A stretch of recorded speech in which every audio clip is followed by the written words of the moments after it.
네, 오늘 본문 말씀을 가지고 저류의 기회를 뿌리칠 믿음의 용기라는 제목으로 말씀을 나누겠습니다. 우리의 삶에는 기회도 찾아오고 위기도 찾아옵니다. 기회는 붙잡아야 하고 위기는 잘 넘겨야 합니다. 자, 그런데요, 우리 그리스도인의 삶에는요, 세상적으로는 저류의 기회 같은데 신앙적으로는 위기인 그러한 일들이 있습니다. 분명히 세상적으로는 저류의 기회 같습니다. 그런데 신앙적인 눈으로 보면 그것이 신앙을 넘어뜨리려고 하는 유혹처럼 다가오는 것들이 있습니다. 이럴 때 우리 그리스도인이 신앙적인 갈등을 갖게 됩니다. 여러분 한번 생각해 보세요. 어떤 일이 세상적으로도 불행한 일로 보이고 신앙적으로도 악하게 보인다고 한다면 누가 그것을 선택해 가겠습니까? 누가 유혹을 받고 누가 그 유혹에 넘어지겠습니까? 누가 갈등하겠습니까? 그런데 사단의 유혹은 그렇지 않습니다. 사단의 유혹은 굉장히 달콤하게 다가옵니다. 절호의 기회처럼 찾아옵니다. 예수님이 공생애를 시작하기 전에 사단이 예수님에게 찾아와서 예수님을 시험을 하는데요. 다시 이야기하면 유혹을 하는데 그 중에 하나는 무엇이냐면 높은 산에 예수님을 올려서 세상 만국을 보이고 그 영광을 다 한눈에 들어오도록 다 보입니다. 그러면서 사단이 이렇게 이야기하죠. 나에게 경배하면, 나에게 절을 하면 이 세상의 모든 권세와 영광을 너에게 주겠다. 그러니까 십자가의 길 선택하지 말고 험난하고 어려운 길, 사람들에게 비난을 받고 오해를 받고 배신을 당하고 십자가의 모욕을 당하고 고난을 당하는 그 어려운 길 택하지 말고 그냥 나에게 경배 한 번만 하면 세상의 모든 영광을 내가 너에게 주겠다.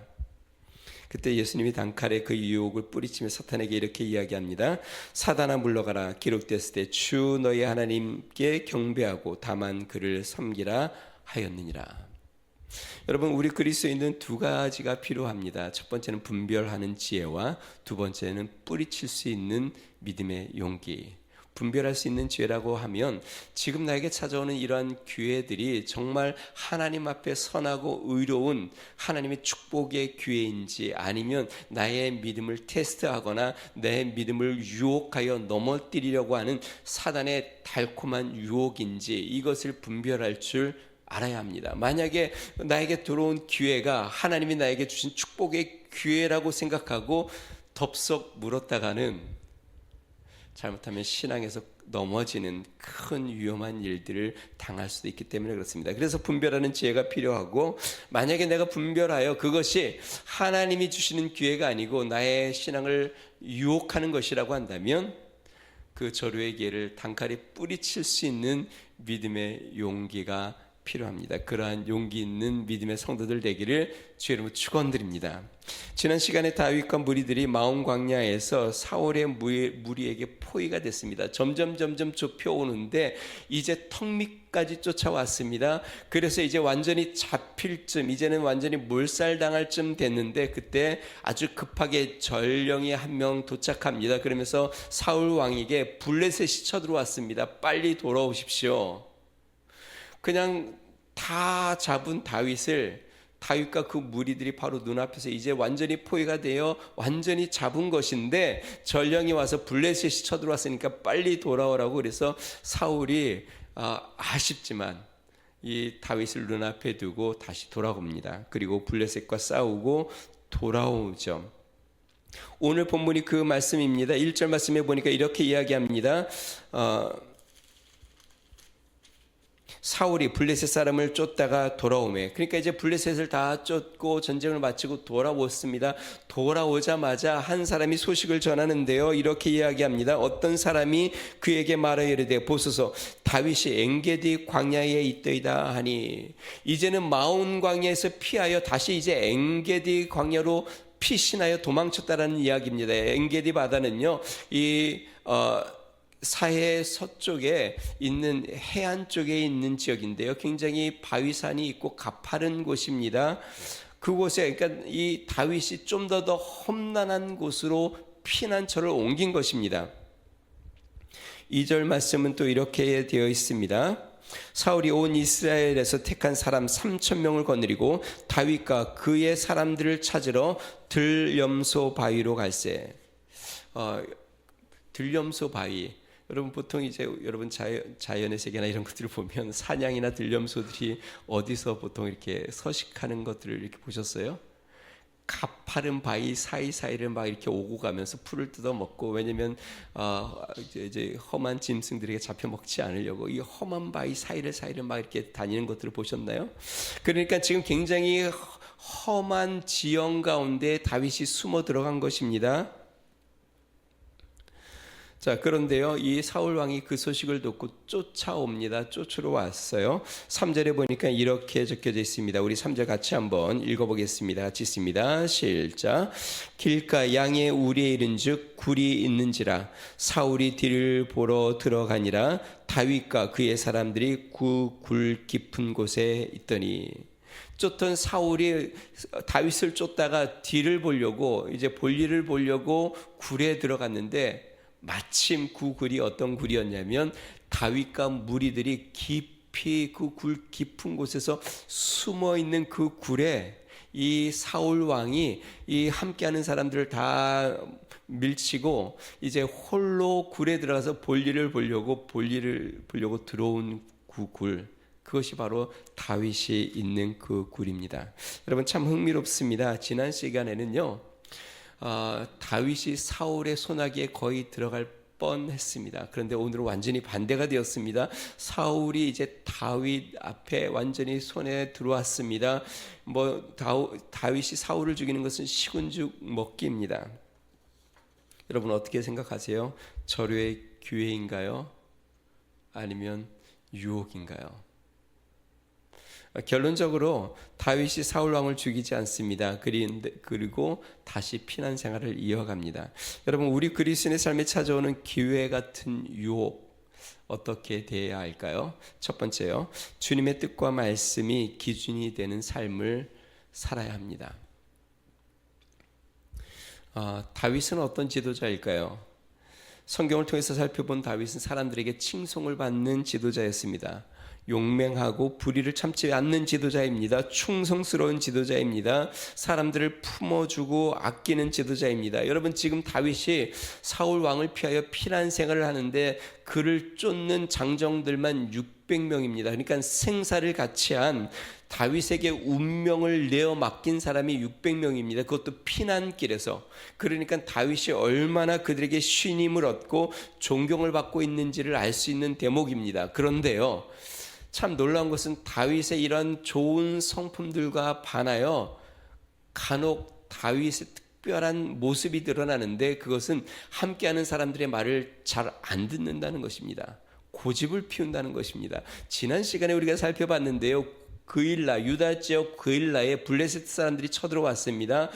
함께하는 무리들이 다 반대를 했습니다. 가면 안 됩니다. 지금 우리가 유다에 피해 있는 것도 두려운 일인데, 우리가 그일라 가서 블레셋과 전쟁을 하면 분명히 우리는 발각될 것이고 우리는 굉장히 큰 위험에 처할 겁니다. 그런데 다윗이 고집을 피웁니다. 그리고 실제로 그들을 이끌고 그일라 가서 블레셋과 싸웁니다. 그리고 이깁니다. 그런데요, 결국 그 일로 말미암아 그 무리들이 이야기한 것처럼 발각이 되었고, 그리고 사울 왕이 군사들을 이끌고 그들을 포위하여 거의 죽을 직전까지 갔었습니다. 그러니까 이 다윗이 고집을 피운 것이죠. 그런데 오늘 본문도 또 그렇습니다. 다윗과 일행들이 가파른 바위산 깊은 굴 속에 숨었습니다. 그리고 사울왕은 급히 쫓다가 용변을 보러 굴에 들어왔는데 바로 그 굴에 들어왔습니다. 아마 긴 옷을 벗어두고 용변을 본 것 같은데, 함께한 자들이 다윗에게 이렇게 이야기합니다. 4절 한번 읽어볼까요?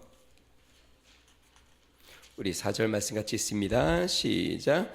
다윗의 사람들이 이르되 보소서, 여호와께서 당신에게 이르시기를 내가 원수를 내 손에 넘기리니 내 생각에 좋은 대로 그에게 행하라 하시더니 이것이 그날이니이다 하니 다윗이 일어나서 사울의 겉옷자락을 가만히 베니라. 지금 함께하는 사람들이 이렇게 이야기합니다. 하나님이 기회를 주셨습니다. 하나님이 말씀하신 것처럼, 아마 선지자 갓을 통해서 예언의 말씀을 들은 것 같아요. 하나님께서 사울왕을 내 손에 넘기겠다라는 말을 들은 것 같고, 뒤에는 아마 무리들이 좀 덧붙인 것 같은데, 어쨌든 분명히 하나님 말씀하신 것처럼 기회를 주셨습니다. 지금 절호의 기회입니다. 하나님이 이런 기회를 주셨으니 사울 왕을 처단하십시오.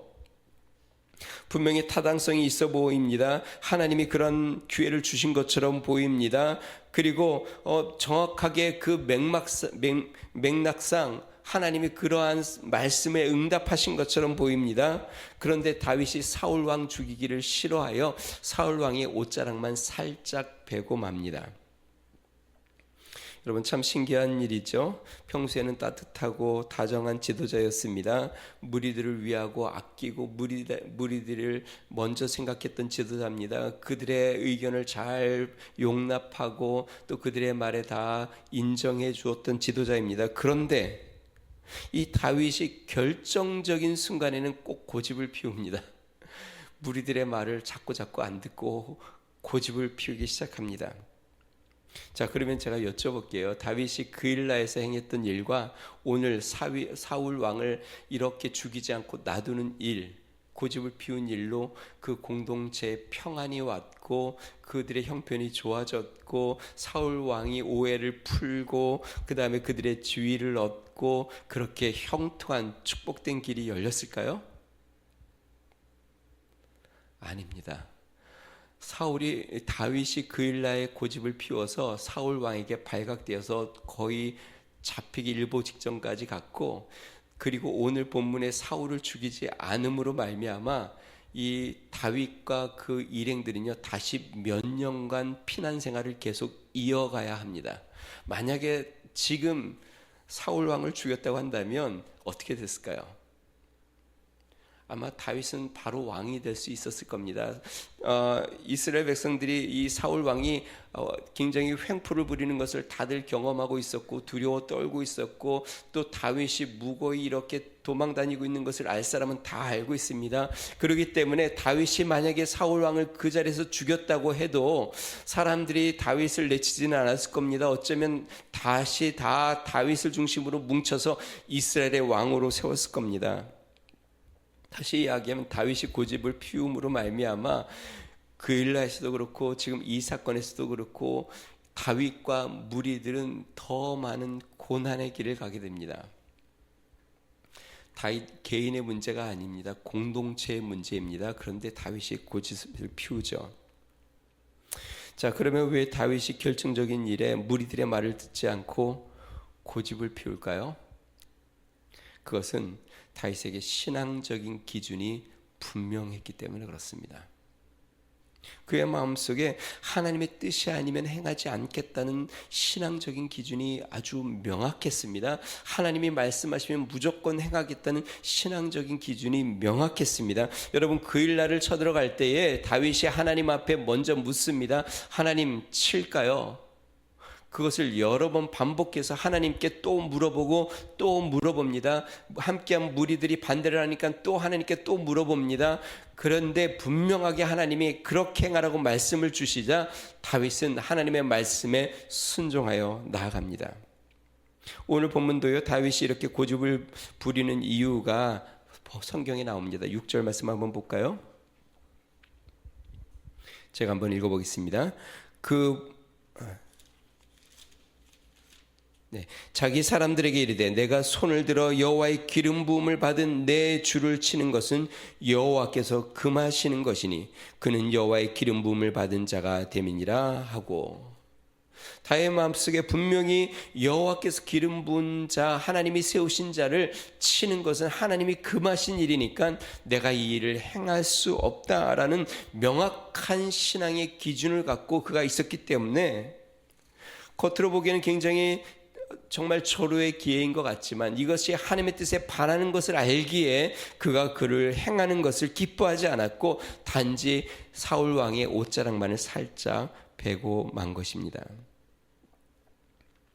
성도 여러분, 신앙의 기준을 굳게 세우는 믿음의 성도 되기를 주 이름으로 축원드립니다. 때로는 고집스럽게 보일 수도 있습니다. 융통성 없는 사람처럼 보일 수도 있습니다. 또한 그 결정으로 손해를 보거나 또 많은 어려운 시간을 보낼 수도 있습니다.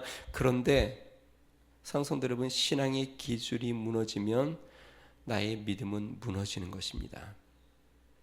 주중에 전에 우리 교회 몇 번 방문했던 어떤 성도님이 카페에 찾아오셔서 같이 이야기를 나누었어요. 그분은 천주교로 오래 다니다가 기독교로 개종한 지 한 2년 조금 더 되신 것 같아요.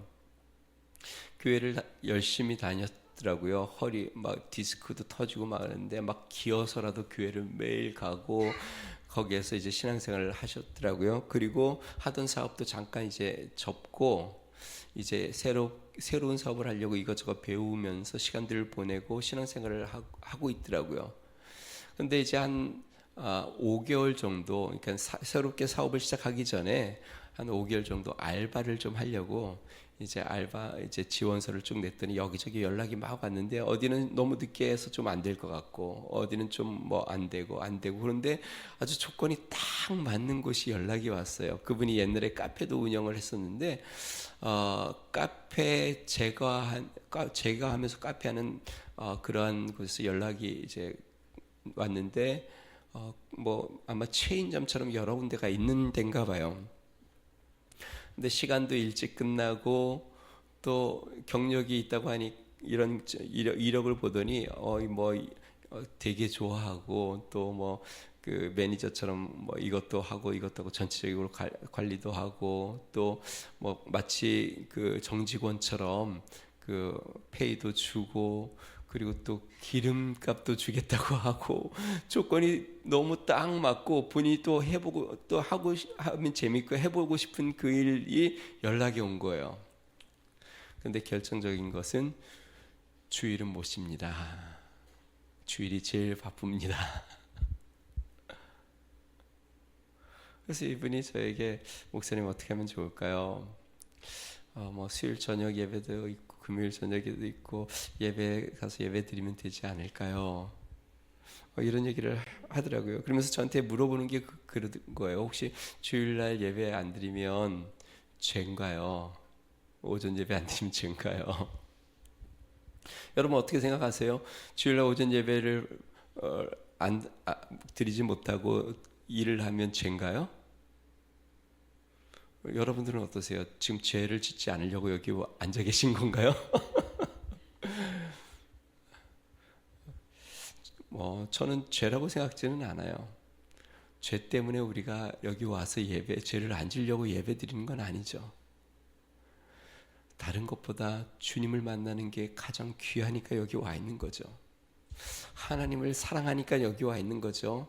하나님을 예배하는 것이 나에게 삶의 가장 그 어떤 것보다 소중하고 귀하기 때문에 지금 내가 여기 와서 주님을 예배하는 거죠. 그것이 죄 때문은 아니죠. 물론 우리 성도들이 주일날 출장 갈 수도 있습니다. 그러면 제가 잘 다녀오라고 이야기합니다. 그것은 주일날 항상 있는 일이 아니고 회사 일도 또 주어진 일이니까 때로는 그 일에서 주님을 나타내는 일도 필요하니까 가기는 하죠.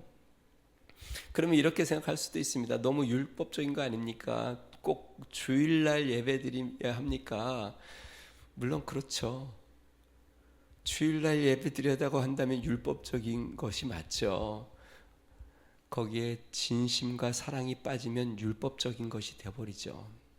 여러분들이 주일날 예배를 안 드리면 죄를 지는 것처럼 생각해서 주일날 예배를 드린다고 한다면 하나님을 향한 진심과 사랑이 빠진 상태에서 주일을 지켜야 한다고 앉아 있으면 그것은 율법을 지키는 것이죠. 그런데 그 안에 진심과 사랑이 들어가 있으면 그것은 신앙입니다.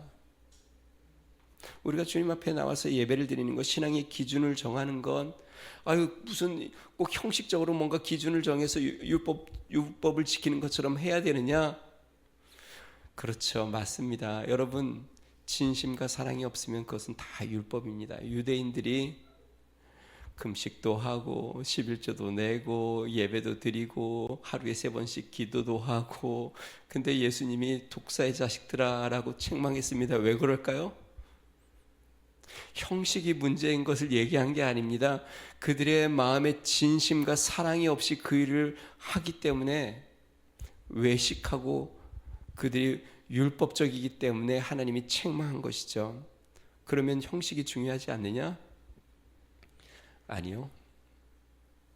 그 형식을 진심으로 하는 게 중요한 것이지 형식을 버리는 게 중요한 게 아니라 형식의 진심과 사랑을 담는 것이 중요한 것이지 그것을 착각하면 안 됩니다. 그것은 율법적이니까 버려야 된다고 이야기하면 안 됩니다. 요즘 가끔 제가 이렇게 유튜브나 이런 걸 보면 헌금에 대한 거 또 11조에 대한 거 이런 것도 그건 다 율법적이다 이렇게 얘기하는 분들도 계시더라고요. 그렇습니다. 사랑 없이 그냥 하나님 앞에 기복신앙처럼 하거나 아니면은 그것으로 내가 하나님의 벌을 받지 않고 축복을 받는 것으로 생각하고 한다면 그것은 기복신앙처럼 율법적인 것처럼 될 수 있죠. 그런데 정말 하나님이 나를 구원해 주신 은혜에 내가 감사하고 내가 갚을 것 없어 나의 삶의 일부를 하나님 앞에 드리고 나의 시간과 나의 물질과 삶을 드리는 것이 하나님 내가 세상의 그 어떤 것보다 소중하고 귀합니다. 하나님 나는 이걸 세상이 천만금을 준다 해도 세상에 그 어떤 좋은 기회를 나에게 주어진다 해도 나는 이것을 버릴 수 없습니다 라고 믿음을 선택한다면 그것은 나의 신앙인 것이죠. 성도 여러분, 사단은 끊임없이 우리의 삶을 유혹합니다. 세상적으로 굉장히 달콤하고 아름답게 보이는 것들로 우리의 신앙을 흔듭니다. 근데 그게 언제냐면 주님 앞에 가는 그날까지 이러한 유혹은 계속 찾아올 겁니다. 우리의 삶에 뭔가 굉장히 근사해 보이는데 나의 신앙의 유혹이 되는 것들은 끊임없이 찾아올 것이고 그 안에서 우리가 갈등이 생길 겁니다. 그럴 때 신앙의 기준이 분명하지 않으면 우리는 유혹에 넘어갑니다. 내가 주님을 예배하는 것을 나의 삶에 가장 우선으로 두지 않으면 또 넘어집니다. 내가 주님 앞에 믿음으로 사는 것을 주의 뜻대로 사는 것을 가장 우선으로 두지 않으면 우리의 삶에 유혹이 찾아오면 또 넘어갑니다. 한번 예를 들어 보겠습니다. 그냥 웃자고 하는 이야기인데 만약에 어떤 사람이 저에게 찾아와서 우리 회사에 그 사장 자리를 좀 맡아주시죠. 물론 누구도 그런 얘기를 안 하시겠지만 만약에 그렇게 한다면 제 마음속에 그것이 유혹이 되고 그래 꼭 내가 목회만 해야 주님을 섬기는 것인가 라는 마음을 갖고 타협하기 시작한다면 그러면 목회의 길은 가지 않겠죠. 목회자만 그러겠습니까?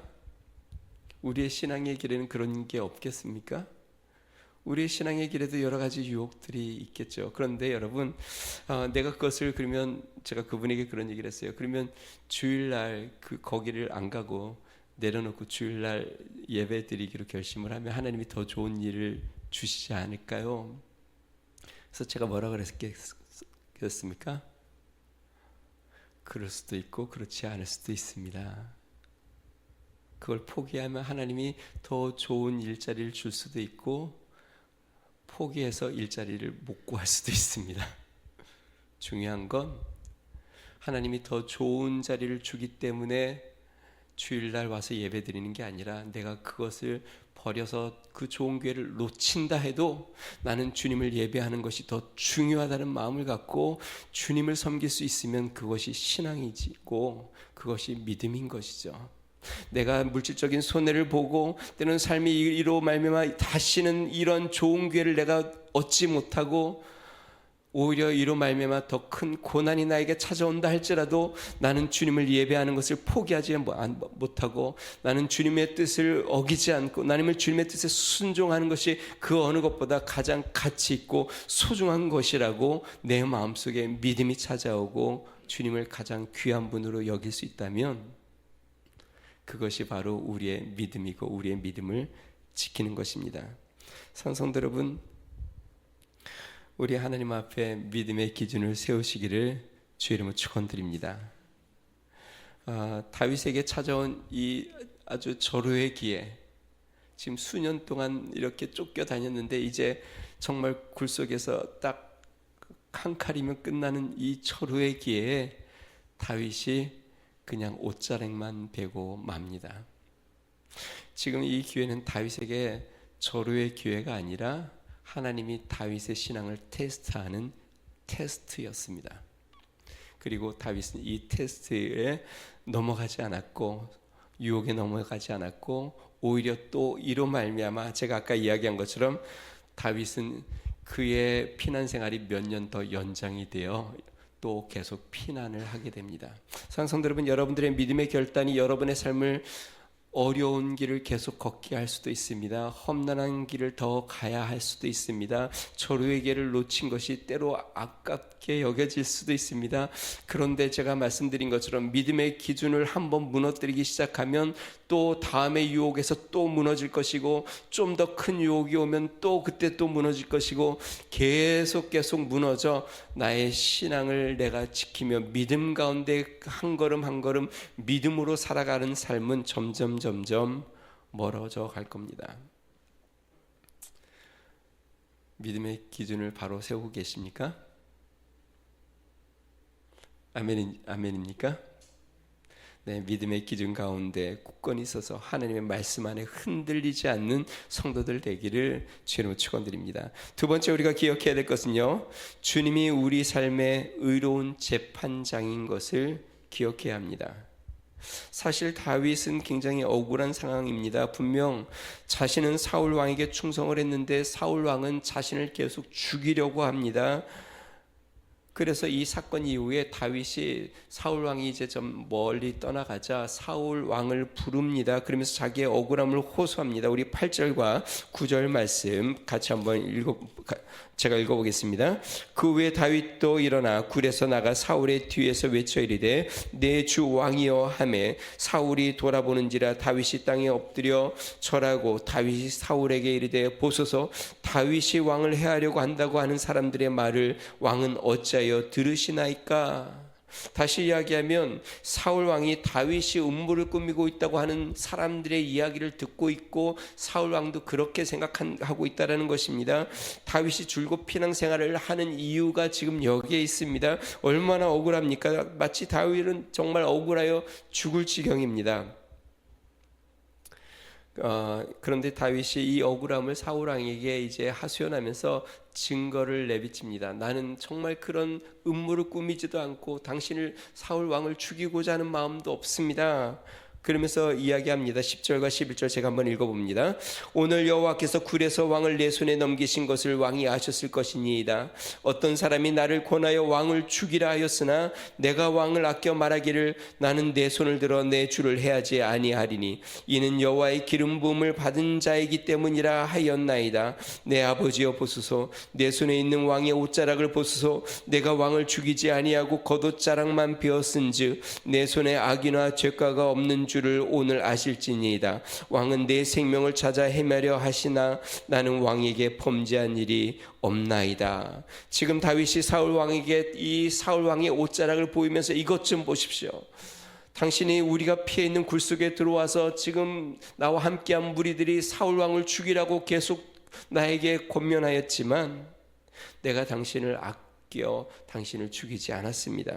당신은 나를 해하려고 하지만 나는 당신을 해하지 않습니다. 나에게는 그러한 악함이 없습니다 라고 이야기합니다. 자, 이렇게 결백과 무고함을 호소한 다윗이 어떻게 그 일을 신앙적으로 받아들이는지 덧붙여 이야기합니다. 우리 12절 말씀 같이 한번 읽어보겠습니다. 같이 읽습니다. 시작.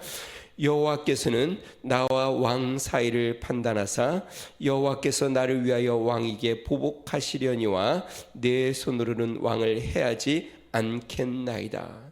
여호와께서는 나와 왕 사이, 지금 그냥 육신적인 눈으로는 다윗과 사울 왕 이 관계, 쫓고 쫓기는 관계밖에 보이지 않지만 다윗은 또 하나 보고 있는 것이 있는데 이 다윗 왕과 자신의 사이에 지금 이것을 지켜보고 계시고 이것을 판단하고 계시고 이것에 대하여 선악을 분별하시는 분이 계신데 그분이 바로 여호와 하나님이라는 것을 알고 있었습니다. 다윗이 사울 왕을 죽이지 않은 그것 이유도 여호와 하나님이 지금 보고 계심을 알고 있었기 때문에 그렇습니다. 여호와 하나님이 그 모든 상황을 알고 계시고 그 모든 것 가운데 판단 판단하고 계시고 그들의 마음 중심을 보고 계심을 다윗은 명확히 알고 있었습니다. 그래서 다윗은 계속 여호와께서 갚으실 것입니다. 여호와께서 판단하실 것입니다. 15절 말씀 결론적으로 이렇게 이야기합니다. 우리 15절 같이 있습니다. 시작. 그런즉 여호와께서 재판장이 되어 나와 왕 사이에 심판하사 나의 사정을 살펴 억울함을 풀어주시고 나를 왕의 손에서 건지시기를 원하나이다 하니라. 나와 왕 사이에 재판장이 계신데 그분은 여호와 하나님이십니다. 여호와 하나님이 이것을 판결하실 것입니다. 다윗은 자신 스스로가 재판장이 되려고 하지 않았습니다. 자신이 이것을 처단하거나 이것에 대해서 옳고 분별을 나누어서 그가 사울 왕이 죽어야 된다고 생각지도 않았습니다. 다윗 마음속에는 사울 왕보다 또 자신보다 더 높으신 분 여호와 하나님이 이 모든 것을 주관하고 계시고 여호와 하나님이 결국 하나님이 선악간에 이것을 판결하여 주님께서 이것을 보복하시는 날 주님이 그 일을 이루실 것을 알았기에 다윗은 자신의 손으로 그 일을 행하는 것이 옳지 않다는 것을 알았습니다. 사랑하는 성도 여러분, 우리의 삶 가운데 의로운 재판장이 계심을 믿으시기를 주님 축원드립니다. 때로 우리가 신앙의 길을 걷고 믿음의 선택함으로 억울한 일을 당할 수도 있습니다. 때로는 피해를 볼 수도 있습니다. 때로는 고난을 당할 수도 있고 오해를 받을 수도 있고 배신을 당할 수도 있습니다. 그러나 기억해야 할 것은 이 모든 상황과 환경 가운데 바른 것을 판단하고 옳은 결정을 내리고 결국 이것을 보답하고 또 하나님이 이것을 판결하시는 분은 여호와 하나님임을 믿으시기를 주의 이름으로 축원드립니다. 여호와 하나님은 갚아주시는 분이심을 믿으시기 바랍니다. 주를 위하여 내가 믿음의 기준을 갖고 세상에 절호의 기회를 내려놓으면 주님이 갚아주실 겁니다. 이 세상에서 갚아주실 수도 있지만 꼭 기억해야 할 건 주님의 나라에서 많은 것으로 갚아주실 겁니다. 별로 그거는 감동이 안 되는지 아멘이 안 되네요. 꼭 이 세상에서 갚아주셔야 돼요. 우리 주님이 이 세상에서 안 갚아주실 수도 있습니다. 내가 바라고 원하는 그 축복의 길이 안 열릴 수도 있습니다. 그런데 주님 나라에 가면 우리 주님이 많은 것으로 갚아주실 겁니다. 하나님께서 착하고 충성된 종아 잘했다. 내 잔치에 참여하자. 나와 함께 이 주의 보좌에 같이 앉자. 우리 주님이 많은 것으로 갚아주실 겁니다. 우리 주님은 의로운 재판장입니다. 우리 하나님이 모르시는 것은 하나도 없고 하나님은 우리의 속마음을 다 꿰뚫어 보고 계시고 모든 상황 가운데 우리의 옳고 그름과 우리의 선한 마음과 이 모든 것을 다 보시고 우리가 행한 말씀과 진리 가운데 행한 모든 것을 우리 하나님은 다 판단하십니다. 저는 가끔 두려운데 우리 하나님이 우리 교회도 얼마나 잘 보고 계시고 판단하실까.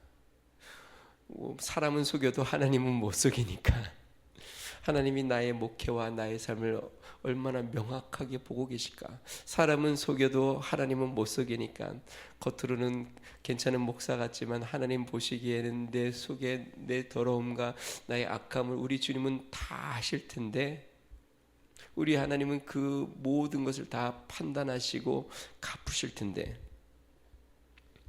다윗은 그것을 분명히 알았습니다. 우리 하나님이 사울과 자신 사이에서 주님이 계시고 의로우신 재판장이 선하게 바르게 판단하실 것을 알아 주님 손에 자신의 운명을 맡기고 자신은 하나님 앞에 바른 길을 가기로 또 선택하여 믿음의 기준대로 나아가는 것이죠. 예수님께서 비유하셨습니다. 한 도시에 사람을 무시하고 하나님을 두려워하지 않는 재판장이 있었는데 과부가 밤낮 찾아와 원한을 풀어달라고 때를 씁니다. 그런데 이 재판장이 불의한 사람이에요. 그러니까 돈도 없고 천한 이 과부의 재판을 안 해주려고 합니다. 그런데 밤낮 귀찮게 맨날 찾아오니까 이 재판장이 속으로 이렇게 이야기합니다. 야, 내가 하나님도 두려워하지 않고 사람을 무시하지만 귀찮아서 못 살겠다, 안 되겠다, 그의 원한을 풀어줘야 하겠다. 이게 예수님이 든 비유이십니다. 그러면서 예수님이 이렇게 말씀하십니다. 주께서 또 이르시되 불의한 재판장이 말한 것을 들으라. 하물며 하나님께서 그 밤낮 부르짖는 택하신 자들의 원한을 풀어주지 아니하시겠느냐? 그들에게 오래 참으시겠느냐? 의로우신 재판장이 오래 참으시겠느냐? 사랑하는 성도 여러분, 때로 우리가 믿음의 길을 가면서 오해도 당하고 또 불의한 일을 만나면 우리 하나님 앞에 불의한 재판장께 부르짖으십시오. 우리 하나님의 얼굴을 구하고 주님을 바라보며 주님 앞에 구하시기를 바랍니다. 사도 바울도 이렇게 이야기합니다. 이제후로는 나를 위하여 의의 멸관이 예비되었으므로 주 곧 의로우신 재판장이 그날에 내게 주실 것이요 내게만 아니라 주의 나타나심을 사모하는 모든 자에게도니라. 주님의 나타나심을 사모하는 모든 자, 우리 주님의 역사를 기다리는 모든 자에게 우리 주님 의로우신 재판장이 그날에 갚아주신다. 우리 주님이 모든 것을 보고 계심을 믿으시기 바랍니다. 산성도 여러분, 우리 하나님의 뜻대로 믿음의 기준을 갖고 살아가는 믿음의 성도 되기를 주 이름으로 축원드립니다. 세상에 넓고 평탄한 길을 가려고 하면 우리 그리스도인은 신앙의 길을 가기 어렵습니다. 성경에 명확하게 기록되어 있죠. 세상에 넓고 평탄한 길을 가려고 하는 순간 우리는 믿음의 험한 길을 가기가 싫어지고 또 그 길이 굉장히 힘들게 느껴지고 또 피하여 가고 싶은 마음이 자꾸 생깁니다. 믿음에는 숏컷, 지름길이라고 하는데요. 믿음에는 숏컷이 없습니다. 믿음은 우리 주님이 가신 길을 따라가는 십자가의 길을 묵묵히 따라가는 길입니다. 의로운 재판장이 보고 계심을 믿고 신앙의 기준을 갖고 주님 앞에 나아가는 것입니다. 오늘 본문에서 다윗이 이 사울을 죽일 아주 절호의 기회를 내려놓음으로 다윗은 또 피난의 생활을 몇 년 더 해야 합니다. 그런데 우리 하나님이 그를 기뻐하시고 그의 그 성품과 믿음을 단련하여 정말 하나님 앞에 보석 같은 하나님의 왕으로 세워 이스라엘의 아름다운 나라를 세우고 메시아를 오게 하는 축복의 역사를 이룹니다. 상성들은 믿음의 기준을 갖고 우리 하나님 앞에 나아가 세상의 유혹을 뿌리칠 수 있는 담대한 믿음으로 나아가는 성도 되기를 주님 축원드립니다. 우리 같이 한번 기도하겠습니다. 때로 우리 마음속에 굳이 꼭 주님이 뭐 이런 것까지 뭐 하지 말라고 그러실까, 이렇게 해도 되지 않을까, 그런 유혹들이 우리에게 자주 찾아옵니다. 그런데요, 한 번, 두 번 우리가 조금씩 우리가 타협하고 유혹에 넘어가기 시작하면 우리의 하나님에 대한 사랑이 점점 식어지고 하나님에 대한 믿음이 자꾸 흔들리게 됩니다. 우리는 율법적으로 신앙생활을 하려고 하는 것은 아닙니다. 중요한 건 하나님에 대한 믿음과 사랑을 지키려고 하는 것입니다. 이 시간에 기도할 때 하나님, 정말 신앙의 바른 기준을 갖고 내가 하나님을 사랑하며 주님을 섬기는 믿음의 성도 되게 해달라고 우리 같이 한번 기도하겠습니다. 좋으신 하나님 아버지 감사합니다. 하나님, 다윗이 절호의 기회를 맞았습니다. 그토록 하나님 쫓기고 도망다니고 자신을 죽이려 하던 사울 왕이 이제 자신의 손아귀에 들어왔고 이제 그를 단칼에 죽일 수 있는 절호의 기회에 다윗은 하나님을 바라봅니다. 다윗은 의로우신 재판장을 바라봅니다. 다윗은 능하신 우리 하나님을 바라보고 그 순간 불꽃 같은 눈으로 지켜보시는 하나님을 의지하여 하나님, 그가 하나님의 뜻에 하나님 아버지 유혹에 넘어지지 않고 하나님의 말씀을 붙잡은 것을 봅니다. 능하신 하나님, 우리의 삶에 때로 하나님 세상의 기회들이 찾아옵니다. 유혹들이 찾아옵니다. 능하신 하나님, 우리가 신앙의 바른 기준을 갖고 우리 하나님 앞에 흔들리지 않고 때로는 하나님 절호의 기회도 뿌리칠 수 있는 믿음의 용기를 우리에게 허락하여 주시옵소서. 하나님, 그것이 때로는 우리의 삶에 하나님 아버지 곤란한 일이 생기고 하나님, 그러한 믿음의 결단이 때로 우리의 삶을 고난하게 만들고 우리의 삶을 힘들게 만들고 우리의 삶에 어려움을 준다 할지라도 하나님, 그래도 주님을 선택하게 하여 주시옵소서. 그래도 우리 주님을 사랑하게 하여 주시옵소서. 그래도 우리 주님을 붙잡는 믿음의 삶이 되도록 성령으로 역사하여 주시고 인도하여 주시옵소서. 주님 감사합니다. 좋으신 아버지 감사합니다. 다니엘의 세 친구가 그리 아니하실지라도 하나님, 왕에게 절하지 않겠습니다. 오직 주님 앞에 절한 그들의 믿음을 기억합니다. 능하신 하나님, 때로 우리의 삶 가운데 하나님, 세상의 유혹들이 찾아올 때 하나님, 믿음의 기준 안에서 흔들리지 않는 믿음의 성도들 되게 하여 주시옵소서.